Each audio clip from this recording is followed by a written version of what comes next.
Comienza en Es Radio, Es la Crónica de Fernando Delgado. Es libre, es veraz, es independiente, es responsable, es plural. Es la Crónica de Fernando Delgado. Mi querido amigo, alcalde Antonio Rodrigo Osuna, muy buena. Hola, buenos días. Como decimos, malas noticias al principio, pero bueno.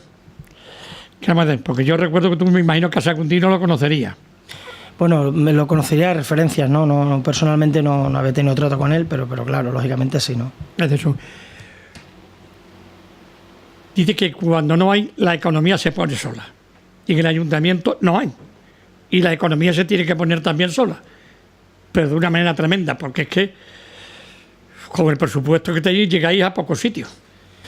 Bueno, la verdad que yo el otro día en el Pleno intenté hacer un poco de pedagogía con los grupos políticos que lo sabían de sobra, saben cuál es la situación financiera de la administración local, pero muchas veces, y es una de las cuestiones que hay que erradicar la política, se anteponen intereses electorales y personales a los generales de la ciudad. El problema del Ayuntamiento de Mérida seguramente es el mismo problema que tienen muchos ayuntamientos de España, ¿no? Que es que ha habido, en el momento en el que había mucho dinero, ha habido mucha inversión pública, y esa inversión pública que ha generado unos servicios, luego hay que mantenerlos, ¿no? Por tanto, ha habido dificultades y existen dificultades ahora mismo por la caída de los ingresos para mantener el conjunto de los servicios públicos de la ciudad. Si a eso le sumamos que hay decenas de pagos pendientes de distintas legislaturas, yo lo decía el otro día en el Pleno, yo no quiero echarle la culpa al gobierno anterior en exclusiva, todos los gobiernos de la ciudad, todos, han ido generando una deuda, pero una deuda que ha ido creando servicios y que ha ido creando infraestructuras. El problema es que en los últimos años han caído los ingresos de una manera tan brutal, desde que empezó la crisis, vamos a hablar desde el 2008 aproximadamente, que cuando 2009, cuando llegan los primeros síntomas de la crisis, hasta hoy, han ido cayendo los ingresos y el no poder ir asumiendo los pagos de los costes de los servicios, pues ha generado un déficit. ¿Y qué ha pasado? Que muchos años acumulando déficit ha llegado a una situación que es financieramente insostenible. ¿Y cómo te apañas, Antonio? Porque es que la verdad es que hay cosas, claro, como pues, ¿de dónde saco el dinero? Pues, claro, resulta que se ha dado a una empresa privada la luz, el gas, el agua, todo. Ya no puede generar ningún ingreso. Bueno, fundamentalmente los únicos ingresos que tiene este ayuntamiento son por los impuestos, ¿no? Y las tasas. El impuesto más importante que tiene el ayuntamiento seguramente es el impuesto de patrimonio, el IBI, que es un impuesto que tiene pocas posibilidades de modificación. Lo único que sube y baja es el tipo impositivo, porque además esa revisión catastral la hace el OAR y la hace de acuerdo con los técnicos del Ministerio, es decir, que no es una cosa que dependa exclusivamente del ayuntamiento, más que un pequeño tramo del tipo impositivo, y los ingresos de tasas, ¿no? Del impuesto de circulación, del impuesto de construcciones y obras. En fin, hay pocas posibilidades en los ayuntamientos para recibir más ingresos. Yo siempre he dicho que esto es un problema de financiación municipal que asume muchos servicios que damos y que no tenemos obligación de darlos, ¿no? Y es un debate que está muy en la actualidad en todo el panorama municipalista, porque es cierto que lo sufren todos los ayuntamientos. ¿Cómo lo hacemos nosotros? Pues no gastando prácticamente nada, ¿no? Eliminando cualquier tipo de gasto superfluo, haciendo los mínimos gastos, y en infraestructuras y obras, pues lo justo y necesario, pues para mantener la ciudad de una manera decente, ¿no? En arreglos de los pequeños bordillos, baches, aceras, en fin, no vamos a tener suficiencia financiera, al menos en un par de años, hasta que bajemos un poco la deuda a proveedores, el ratio de deuda a proveedores que se generaron en los años anteriores, ¿no? O en las legislaturas, en las distintas legislaturas. Y por tanto, ¿cómo lo vamos a hacer? Pues así, apretándonos el cinturón como hacen las familias en sus casas, ¿no? Gastando bastante poco, siendo muy austeros y priorizando el gasto. Antonio, yo creo que quizás Mérida está teniendo un impulso que es imparable. Estamos hablando de los festivales, de la capital gastronómica, de muchísimas otras cosas que conlleva también sus gastos, lógicamente, pero que Mérida va subiendo de una manera tremenda. Mérida hemos tenido la suerte, va a tener la suerte este gobierno también, de que la crisis internacional en muchos países que tenían también mucho turismo, España en general, ¿no? Como ha sido Egipto, como es el entorno de países árabes que tenían también, o Turquía, ¿no? Países que tenían una afluencia muy importante de un turismo internacional, se está desplazando a otro turismo nacional, como es el de España, ¿no? Y dentro del turismo nacional, pues lógicamente también se mueve el turismo interior. Y yo creo que si a eso le sumamos, a ese tanto por ciento en el que está creciendo el turismo nacional, la capacidad que estamos teniendo en este año que llevamos de gobierno, de tener actividad todos los fines de semana, agenda de promoción cultural, deportiva, lúdicas, de eventos, la mayor parte además de promotores privados, con lo cual no estamos haciendo un esfuerzo económico por generarlo, sino que está viniendo de por sí porque consideran atractiva la ciudad. Algunas inversiones importantes de empresas privadas que se están realizando.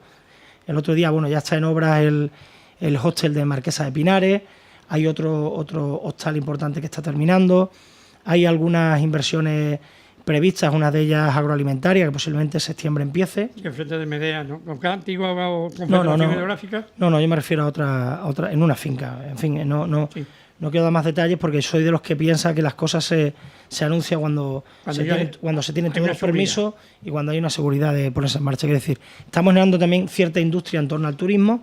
Los empresarios del sector de la hostelería, de los hoteles, lo dicen, ¿no? Nuestros comerciantes. Este año ha sido muy bueno. Este año, desde junio del 2015 hasta este julio, sencillamente porque hemos ido de cambiar la estacionalidad del turismo, que era una de las cosas que yo decía en mi toma de posesión, ¿no? Los meses de julio, agosto, Semana Santa, abril, mayo, ya son meses en los que el turismo en la ciudad por sí sola lo genera, ¿no? Gracias a la Semana Santa, que seguramente es nuestro evento más importante, que pronto será de interés turístico internacional, y gracias al Festival de Teatro Clásico. ¿Qué es lo que hemos hecho en el resto de meses donde el turismo era más bajo? Potenciarlo en base a actuaciones y actividades. Y nos ha ayudado mucho la capital iberoamericana de la cultura gastronómica y nos está ayudando mucho las decenas de eventos que estamos promocionando, congresos nacionales que estamos gestionando y que yo creo que eso es lo que complementa tener una agenda llena todo el año, que al menos Mérida esté viva y se ve en la calle, ¿no? Se ve en la calle que en este año ha habido más gente, más ocupación hotelera, más gasto y más consumo, y eso también genera economía. Ahora, a eso hay que acompañarle la iniciativa privada de empresas, que ya hay algunas solicitudes y que no quiero adelantar, como he dicho, que yo creo que van a generar también empleo, y esperemos que esto sea capaz de remontar la economía local. No vamos a llegar a la Mérida industrial de los años 60 y 70, pero desde luego sí vamos a intentar incentivar no solo la industria del turismo, sino otra industria como la agroalimentaria, que también es positiva y que puede impulsar la economía local. Antonio, yo viví esa época, la época que tú dices de los 60. Viví porque vivía en Mérida y además, como periodista, he hecho todos los reportajes habidos y por haber de esa industria. El Águila, Gavilán, La Corchera, Isla Tura, Carcesa. No se vivía mejor entonces que ahora, ¿eh? No, yo no estoy diciendo que se viera mejor entonces que ahora. Prueba es que Mérida, cuando llega el ferrocarril, estamos en torno a 15.000 habitantes, ¿no? Y dio una eclosión cercana a los 40.000. Por tanto, es decir, Mérida ha ido creciendo y ha ido siendo mucho más ciudad y mucho más importante, y recuperando ese esplendor con la constitución de los ayuntamientos democráticos, en el año 83 con la decisión de instalar la ciudad, la capital autonómica, y ahora en estos últimos años, pues bueno, desde la declaración del interés de Mérida como ciudad patrimonio de la humanidad, también en el año 93, que creo que han sido los hitos más importantes que han hecho que Mérida sea un referente. Y bien es cierto que siempre hemos pecado de ese déficit industrial, pero también hay que considerar que hay que abrir las puertas a más posibilidades de inversión que no sean únicas y exclusivamente las que nos posibilita la oferta de la industria del turismo. El turismo, Antonio, sin la menor duda, es una de las fuentes más importantes, o por lo menos que nosotros tenemos que potenciar. Pero se nos está llenando no solamente de turismo en la ciudad, sino de mesas y de sillas, que muy bien. Pero todo eso quedan también en esos hoteleros el suficiente dinero porque eso es rentable para la ciudad, pero también es rentable para ellos, y yo lo deseo que sí sea, pero que también ayuden a este ayuntamiento en ese sentido. Yo tengo que decir que el conjunto del sector de la hostelería cada vez es más profesional en la ciudad de Mérida, cada vez tiende más a llegar a la excelencia en lo que a los productos de cocina se refiere, y hay muchos de ellos que ya están trabajando con productos llevan mucho tiempo, muchos años trabajando por productos de primera calidad, y en referente a la ocupación de las terrazas y los veladores está perfectamente regulado en una ordenanza. Me hacía mucha gracia, ¿no?, cuando el exalcalde decía que él jamás había cerrado ninguna terraza ni había hecho nada. Claro, es que esto era una anarquía, ¿no? Era un incumplimiento constante de la normativa municipal, y lo que no parece lógico es que si a todo el mundo se le exige que cumpla con las leyes, y cuando uno va a hacer una obra en su casa tiene que cumplir con la ordenanza y pedir su licencia de obra, aunque sea una licencia de obra menor, pues no cumpla el resto de los negociantes, de los hosteleros o de los comerciantes, ¿no? Y por tanto, ¿qué estamos haciendo nosotros? Pues conjugar el interés de esos hosteleros para que sigan generando economía, empleo y negocio para la ciudad, también con el interés del descanso de los vecinos y de la seguridad, que es muy importante. Casi nos preocupa tanto como el descanso de los vecinos o más la seguridad, porque hay en muchas zonas donde tienen que pasar vehículos de emergencia, o deberían o podrían pasar, y por tanto no se trata de ordenar. No diría ordenar porque ya está ordenado y regulado por una ordenanza, sino se trata de exigir el cumplimiento de esa ordenanza al conjunto de los hosteleros o al conjunto de las empresas de la ciudad, que casi todas lo cumplen.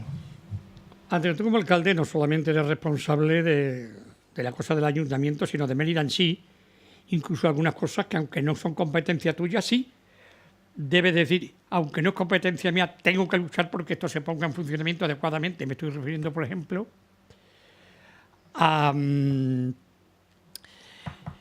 la escuela de hostelería. La escuela de hostelería sé que es la mejor escuela que hay en España.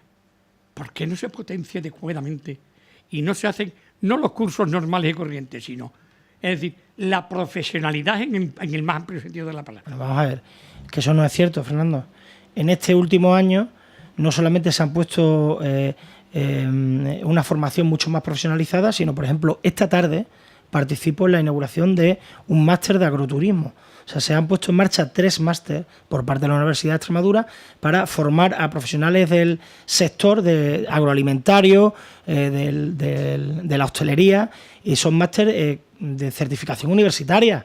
Por lo tanto, está poco a poco la Escuela de Hostelería, a través de la Consejería de Educación y Empleo, implementando formación mucho más allá de la mera formación de cursos a desempleados. Y yo creo que eso se está haciendo en este último año más que nunca. Por lo tanto, yo estoy muy contento, y además quiero agradecerlo aquí, además a la nueva dirección de la Escuela de Hostelería, que está plenamente volcada no solamente en la formación y en lo que significan las actuaciones de la Escuela para la ciudad de Mérida, sino en Extremadura. Es decir, la Escuela de Hostelería de Mérida está participando en numerosos eventos en el conjunto de Extremadura y llevando el nombre de la Escuela de Hostelería de Mérida, de la Escuela Superior de Hostelería de Mérida, en muchos sitios. Yo creo que ha habido un avance muy importante en este año, que además se está notando en el nombre de la escuela. Ahora está permanentemente escuchándose en numerosos eventos que se hacen en la ciudad, en Extremadura y en el conjunto del país, y por tanto yo estoy plenamente satisfecho. ¿Que quiero más? Claro que quiero más, ¿no? Un alcalde no debe nunca poner un límite a las aspiraciones de su ciudad, porque si no, entonces sería un alcalde mediocre, ¿no? Yo podría quedarme en casa o dedicarme a una actividad parlamentaria en Madrid, o podría pedir otras responsabilidades, pero yo creo que un alcalde es alcalde 24 horas al día, para lo bueno y para lo malo, estando en la ciudad o estando fuera de la ciudad. Y por tanto yo creo que mi dedicación y mi vocación, y entre ellas está desde luego potenciar la Escuela de Hostelería, está encima de la mesa, porque es sin duda alguna, como has dicho tú, el petróleo de la ciudad de Mérida, el turismo, ¿no? Sin dejar de posibilitar otras industrias y otras inversiones que vengan a la ciudad. Sin duda la Escuela de Hostelería forma una pieza importante. La Escuela de Hostelería no para Extremadura, es para formar incluso a cualquiera que venga de España, porque es que no hay una como ella en este país. No, hay otra que no tiene ni las instalaciones, que es la de Santiago de Compostela, que no llega a tener las instalaciones que tiene estas, pero ya digo que se están implantando ciclos formativos universitarios, y ya pronto van a implantarse otros ciclos que van a posibilitar que haya un alumnado fijo durante más tiempo de fuera de la región. Antonio, Yo me imagino que lo de Proserpina, lo que ha ocurrido en Proserpina es una desgracia que naturalmente yo vi algunas personas que le echaban la culpa al ayuntamiento y el ayuntamiento no tiene culpa en absoluto de que ocurra una desgracia en Proserpina, que puede ocurrir en cualquier sitio, o el chaval en la piscina. Esas son cosas que pasan a lo largo de la historia. Yo conozco bien Proserpina y ha habido bastante, que yo conozco, unos cuantos ahogamientos.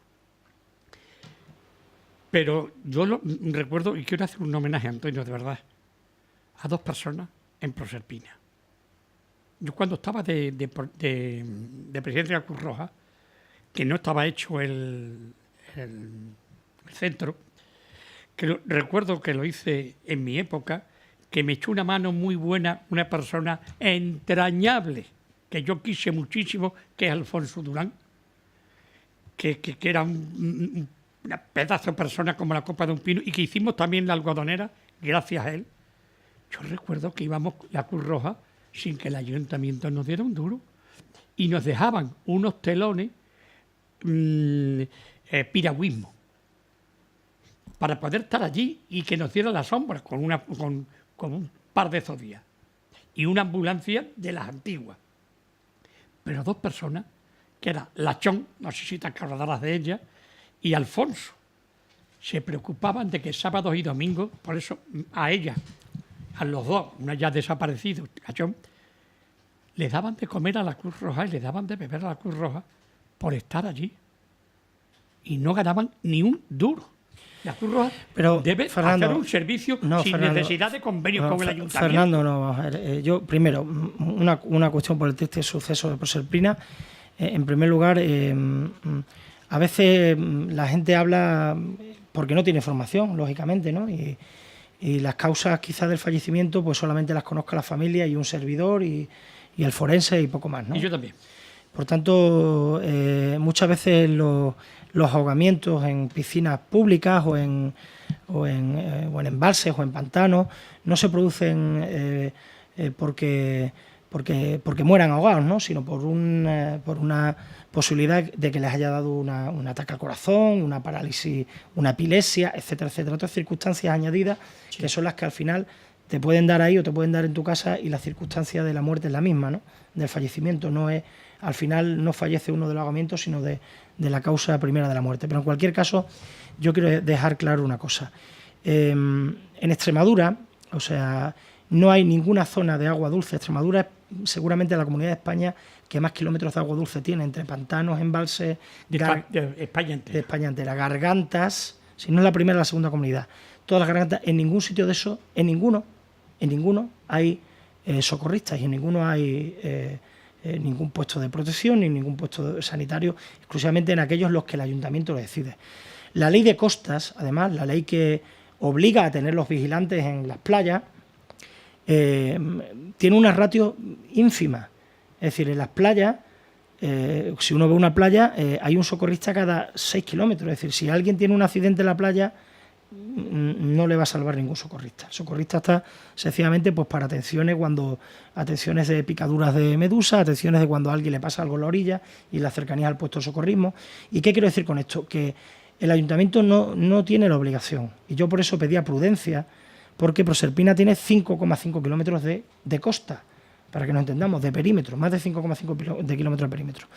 Y el servicio que había antes de Cruz Roja y el que hay ahora solo es capaz de abarcar 300, 400 metros. Por tanto, si uno se pone a cruzar el embalse de Proserpina después de comer, va a ser imposible que nadie le vaya a socorrer si le da un corte de digestión en medio del pantano. Es decir, va a ser inviable. Y si va solo, y si la zodia está en el otro lado del embalse, una persona tarda en ahogarse 1 minuto y medio.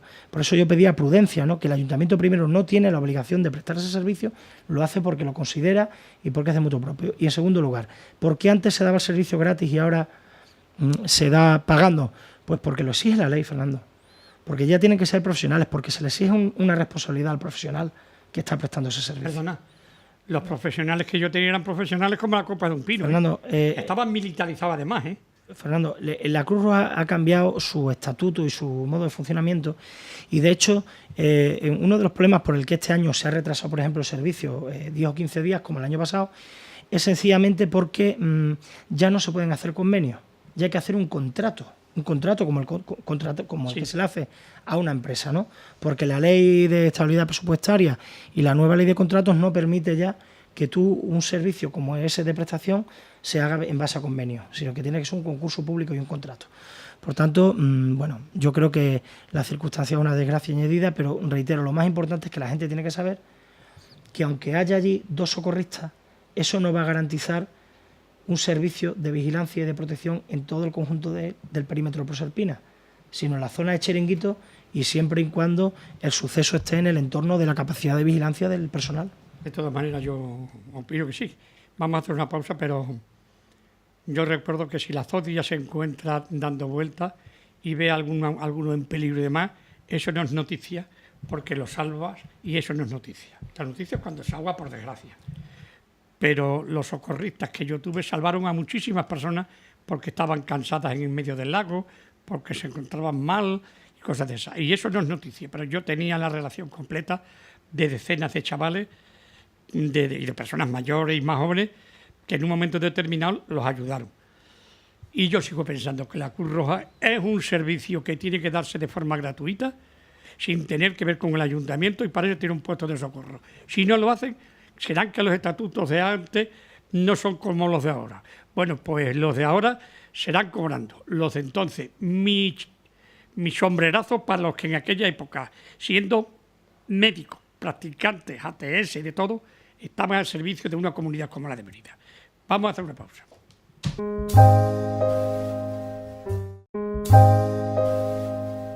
Seguimos con el alcalde de Mérida, Antonio Rodríguez Osuna, y la verdad es que con Antonio es un tío muy sincero, siempre está con el teléfono ligado, eso sí. El teléfono es algo que le prima.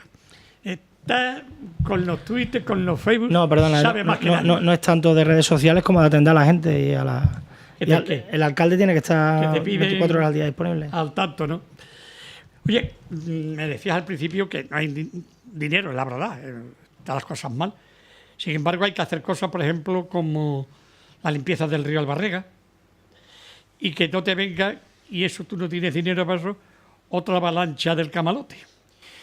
Nosotros, por ejemplo, en torno al río Albarrega, desde que estamos gobernando, ya es la tercera vez que lo limpiamos. Este año, además, hemos hecho una actuación especial en una zona que es la que comprende en el entorno del acueducto de los Milagros, que parece que había una protección ambiental, y nos hemos metido allí a limpiar, porque frente a la protección ambiental, que la estamos respetando, hay una cosa que está clara, que es que allí hay una suciedad que genera una incomodidad a los vecinos por en cuanto a bichos y en fin, a fauna y flora que perjudica. Y por tanto, es la tercera vez que limpiamos la Albarrega. Es obligación también de la Confederación, aunque ellos digan que en el tramo urbano es nuestro, pero en fin, no entramos a discutir, porque si hay un problema lo podemos arreglar nosotros, porque es una máquina, es pasar la máquina y unos operarios, no vamos a estar pidiendo. Otra cosa más difícil es el río Guadiana y el problema del jacinto de agua, ¿no? El Camalote, porque es verdad que ahí se dan unas circunstancias especiales y hay que tener unas medidas de protección y seguridad, y que solo se puede hacer con profesionales que conocen eso, ¿no? Aquí antaño estuvo trabajando en la empresa Traxa, que era una subcontrata de la Confederación, que es una empresa pública, y estuvo en un momento determinado, llegó a tener hasta 200 personas trabajando en el entorno del río. El problema es que ahora hay 15 o 16 personas trabajando en turnos, y por tanto el Camalote va a seguir estando en el río mientras que decididamente la Confederación no se ponga a poner recursos y medios, y no lo está haciendo, que depende del Ministerio de Medio Ambiente, que depende del Gobierno de España. Lo digo porque, bueno, algo podía exigir también las fuerzas de la oposición, que tienen un color político en Madrid, para que aquí pudieran actuar con más contundencia, ¿no?, ante este problema. Yo muchas veces lo que no entiendo de los gobiernos es que la oposición se dedique única y exclusivamente a dar caña. Pero la oposición también puede ayudar. Pues mira, yo creo que por eso está tan denostada la política. Lo dije el otro día en una intervención del Pleno, digo, por eso está la gente tan harta de la política, porque a veces, y me incluyo, o sea, yo no quiero quitarme de en medio, hacemos crítica por criticar, sin ningún tipo de fundamento, aún sabiendo que no es responsabilidad de otros, aún sabiendo que en vez de tender la mano, intentar ayudar a que se gestione mejor los recursos que se tienen, Y por tanto, bueno, esa es la realidad de lo que tenemos en la ciudad de Mérida, de la oposición. Me parece que es que hay alguien que no ha sabido perder las elecciones y por tanto yo, como les digo siempre, espérense, quedan 3 años. Igual si lo hacen ustedes también como lo están haciendo, podrán recuperar el gobierno. Antes hablábamos de Proserpina, pero hemos quedado de que días atrás, no sé cómo llamarle, porque es que no quiero soltar un taco muy fuerte, pero llevarse 80 cables de luz con el perjuicio que conlleva, el dineral que os va a costar. ¿Cómo está eso, Antonio? Bueno, pues la verdad es que robaron todo el cableado de la instalación de la alumbrada Proserpina. No recuerdo ahora cuántos metros de cable son, pero han ido sacando de cada uno de los tramos de las farolas el cable. Tiene una sección importante ahora de 2,5 kilómetros por lo menos de cable. Los 2,5 kilómetros de cable han robado prácticamente. Al menos en los tramos de entre farolas, lo que nos va a suponer una inversión de 22.000 euros que vamos a tener que asumir aproximadamente. Y que ya se ha sacado concurso para poner por tramos, se está reponiendo la luz, ¿no? Eso que está dentro, sí, de que dentro de poco, porque no solamente estáis haciendo muchos servicios también, pero se tiene que reconocer que ahora, por ejemplo, el autobús tiene un horario que todo el mundo está alabando, y cuando las cosas salen bien también la gente lo aplaude. Ya, pero el problema es que, yo lo he dicho, igual hemos despertado muchas expectativas en la ciudadanía, pero que la gente está, en un año que llevamos de gobierno y con las circunstancias que tenemos, está siendo muy exigente. Yo creo que la gente tiene que ser exigente, ¿no? Pero también tiene que ser transigente y entender que en cierta medida hay cuestiones que son más prioritarias que otras, que se atenderán primero y otras que se irán atendiendo a posteriori, ¿no? Ya me gustaría a mí poder asfaltar todas las calles de Mérida, ¿no? Otras salían unos vecinos a la carretera al palo, salían... En fin, yo otra cosa no puedo hacer y desde luego lo que creo que debemos y necesitamos más colaboración ciudadana. Los hechos del vandalismo o el que en determinadas zonas de la ciudad gente que se dedica a beber en la calle o gente que simplemente está con su animal doméstico y deja la ciudad de Mérida en las zonas donde pasean, pues yo creo que es reprobable y es sancionable y nosotros así lo vamos a hacer. Estamos terminando de preparar un bando para hacerlo y una campaña de concienciación de limpieza ciudadana, pero en cualquier caso todo esto, la gente parece que no entiende que los recursos del ayuntamiento son sus recursos.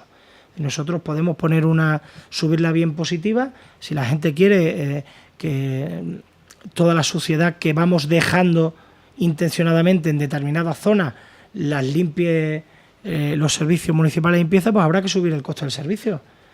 Porque yo entiendo que algo se puede escapar, pero es verdad que no hay, y en eso hay que hacer mucha conciencia educativa desde los colegios públicos, desde las familias, no hay una conciencia y en estos últimos años, no voy a hablar de este último año, sino los últimos años, es verdad que se han producido unos acontecimientos de vandalismo y de suciedad de distintas zonas monumentales y de distintos entornos que son un problema de educación en las familias y en los entornos escolares. Antonio, pero yo me imagino que como alcalde también tendrás potestad para decirle a algunas personas, oye, esto hay que hacerlo sí o sí. Sí, eso sí. Te pongo un ejemplo, que el otro día me contaba con Rafael España, precisamente en el mismo lugar, y yo reconozco que Rafael España, concejal del Ayuntamiento meritense de Urbanismo, es de lo mejorcito como persona y como profesional que he conocido en el Ayuntamiento. No en esta legislatura, sino en otras muchas. Lo digo lo mismo que si tú me conoces, que si hay alguien que veo que lo hace mal, también lo digo. Si lo hace bien, lo digo. Y se sorprendía porque no se ha pintado la parte trasera del Hotel Pala, que da al museo, que yo me encuentro con cantidad de turistas y esto nos da una imagen horrorosa. Y pintar ese trozo que ya han pintado la mitad tampoco debe costar mucho en un hotel de 5 estrellas. Se le ha hecho una comunicación y yo creo que lo harán, lógicamente. Pero que la cumplan. Sí, aquí es evidente. El problema es que cuando un empresario pinta su pared y a la semana está de vueltas a pintar, imagínate el gustazo, ¿no? del empresario, ¿no? Por tanto, en fin, nosotros le hemos requerido, igual que le hemos requerido a muchos propietarios que tienen fachadas, sí, que las adecenten, algunos las están adecentando. Es verdad que hay muchas casas que son muy antiguas, que incluso que la propiedad es de 16 personas porque han ido pasando de generación en generación y a veces nos cuesta mucho trabajo cuando nos dicen, oye, esa parcela, ¿por qué no se desbroza? Pues mire usted, porque no tenemos capacidad de encontrar al propietario, porque son 16 propietarios, no se ponen de acuerdo y en muchas ocasiones ha tenido que intervenir el ayuntamiento porque hay una cuestión de excepcional urgencia y luego pasarle la factura. Pero es decir, que también tenemos que ser un poco responsables de nuestro patrimonio, ¿no? Vamos a ver, lo mismo que te decía de Rafael España, también te digo que en algunas ocasiones el consorcio es manifiestamente mejorable. Y te cuento. Hay un lugar en el mismo centro de Mérida, la calle Almendralejo, que es conocido comúnmente como el Corralón de los Blanes. De los Blanes, digamos, es el terreno, pero cedido a un contratista que se llama Casimiro Campos. Yo doy nombres y apellidos. Casimiro Campos se ha gastado en aquello, porque no pagaba ni un duro el consorcio, cerca de 2 millones de euros. Que ya está bien. Bueno, será el consorcio el que tenga que cuidar, porque aquello es una auténtica maravilla de cosas que hay allí, de poco a poco desbrozar aquello y quedarlo bien. Porque el contratista, que ya no tiene ni un duro y no puede hacerlo, tampoco es responsable de que el consorcio le tenga que exigir no solamente arreglarlo, sino que después no se cuida de nada. Allí y en otros muchos lugares de la ciudad de Mérida, que ya me han comentado que las ruinas, que son auténticas ruinas, pero digo ruinas en el mejor sentido, es decir, auténticos monumentos romanos, que no se cuidan. Pues eso es el consorcio. Posiblemente, de todas maneras, ese tema que concretas del Corralón de los Blanes, endémico histórico de hace un montón de años. Sí. Pues, quiere decir, esta nueva dirección del consorcio lleva un año, ¿no? Para lo bueno y para lo malo lleva un año, o menos de un año siquiera. Por tanto, yo creo que esa zona, o igual que otra, y además lo suyo es que se pudiera actuar definitivamente para hacer alguna inversión allí, porque allí creo que había prevista algún tipo de inversión en ese corralón. No sé si era un parking o era algún tipo de edificio. Sí, pero no se podía hacer el parking, entre otras cosas, porque hay tal cantidad, Antonio, yo lo he visto, tal cantidad de ruinas, que no solamente son romanas, sino de épocas posteriores. Por lo tanto, digamos que tenemos una ciudad de Mérida de todos los tiempos. Y eso hay que cuidarlo. Es que es nuestra vida, es nuestro turismo, Antonio. Eso es... Yo lo tengo claro que además que el patrimonio histórico artístico que tenemos es nuestra fuente de ingresos, y sin ella, por eso hay que saber pendular entre la conservación y la explotación de los Por la calle monumentos. Peñatos hay una que llaman a mí, ven con las cámaras, porque hay unas ruinas maravillosas. Tienen 2 metros o 3 metros los aramacos que hay en esas ruinas. Caramba, que yo comprendo que el consorcio no tiene mucho dinero, hombre, pero quita unas hierbitas tampoco. Ya, pero Fernando, que entramos en el derecho de la propiedad también. El consorcio no tiene por qué limpiar algo que es propiedad de un tercero. Pues si no, mañana van los jardineros a limpiar el jardín de mi casa. No tengo jardín, pero pongo un ejemplo, ¿no? Mañana no, ¿qué le parecería que con dinero público fuéramos a actuar sobre una propiedad privada? Por tanto... Buscar fórmulas. Si la fórmula es que quien tiene que, mientras que la tutela de esos monumentos no las tenga el consorcio, quien tiene que mantener la limpieza, el desbroce de eso es el propietario de aquello. Porque es que es quien es el dueño de aquello. ¿Y por qué no le exigen al propietario que lo corte? Se le exige y se les notifica además. Nosotros tenemos notificado, y un día si quieres Rafa te puede contar, le llamas y te lo cuenta, tenemos notificado a Rafael España, te pone, decenas de propietarios de parcelas y de fachadas, a unos exigiendo su rehabilitación y su pintura y a otros exigiendo los desbroces de sus parcelas, y ya hemos mandado sanciones, o sea, estamos sancionando a la gente. Por tanto, oiga, estamos haciendo lo que nos permite la ley hacer y hasta donde podemos llegar, lógicamente, ¿no? Antonio y yo somos del Athletic de Madrid. No tenemos que tener, porque somos del Athletic de Madrid, pero sin embargo ayer queríamos que ganara Portugal. Aparte que hay más que un paso jugado como un pino.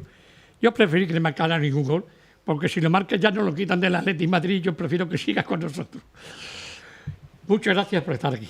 Gracias a ti, Fernando, y bueno, cada vez que nos necesitéis, aquí estamos. Ya lo sé. Y simplemente anunciarles a nuestros oyentes que el viernes va a estar nuestro compañero, porque como siempre está aquí con nosotros, Fran Fragoso le va a hacer una entrevista a su estilo y a su manera. No, Fran Fragoso no me va a hacer entrevista. Fran Morillo. Fran Morillo, sí. Fran Morillo. Hombre, Fran Fragoso también es buen amigo. Además ha sido alumno mío. Sí, además es meritense de pro, aunque ahora nos quiera mucho. Ha estado además Yo le tuve de alumno en el colegio de Octavio Augusto, sus padres fueron compañeros. Podemos decir que los emeritenses hemos exportado hasta alcaldes de Badajoz. Si nosotros fundamos Badajoz, en Marugán fundamos Badajoz, y lo que tienes que hacer es una cosa. Y Marwan subió de aquí cuando la Claro, y lo que tienes que hacer es una cosa, hay que hacer musulmana. una escultura en la rotonda de agricultura y apuntando para Badajoz, diciendo, esto lo hice yo. No vayamos a enconar la situación, Que Fernando. si se encona no pasa nada, hombre. No, hay que... No pasa nada. Institucionalmente hay que tener ese respeto. Bueno, pues Fran Murillo el próximo viernes le va a hacer una entrevista, porque creo que merece la pena, ya que se nos va unos días de vacaciones, que también se lo merece el pobre En el mío. momento todavía no tengo fecha. Pero bueno, No tengo es fecha lógico aún. que se vaya, No tengo es normal. fecha aún. Pero muchísimas gracias, Antonio. Nada. Y esta es tu casa. Lo sé. Muchas gracias a vosotros.